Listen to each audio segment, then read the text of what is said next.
Hi friends, welcome back to my channel. సామర్లకోటలో అయితే 3 రోజుల నుంచి వరదలు అయితే వస్తున్నాయి కదా. ఏలేశ్వరం ప్రాజెక్ట్ అయితే డ్యామ్ అయితే వదిలేరు కదా. చూడండి ఫ్రెండ్స్, వాటర్ అయితే ఎంత ఫోర్స్గా వస్తుందో. చాలా వాటర్ అయితే వచ్చేస్తుంది. ఇక్కడ చుట్టూ ఉన్న పంట పొలాలు అన్నీ కూడా చాలా ధన నష్టం జరిగింది. చాలా దారుణంగా జరిగింది. ఇక్కడ టిట్కో ఫ్లాట్స్ కూడా ఉన్నాయి కదా, పిఠాపురం వెళ్ళే ఉప్పువారి సత్రం దగ్గర.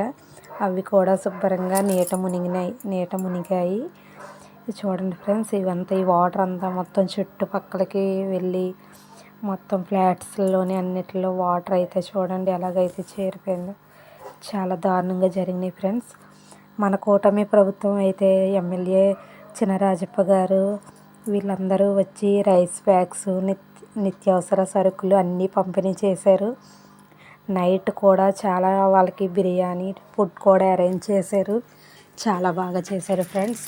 ప్రభుత్వం అయితే చాలా బాగా వీళ్ళకైతే హెల్ప్ చేస్తుంది. ప్లీజ్ లైక్ చేసి, షేర్ చేసి, సబ్స్క్రైబ్ చేయండి. Bye friends.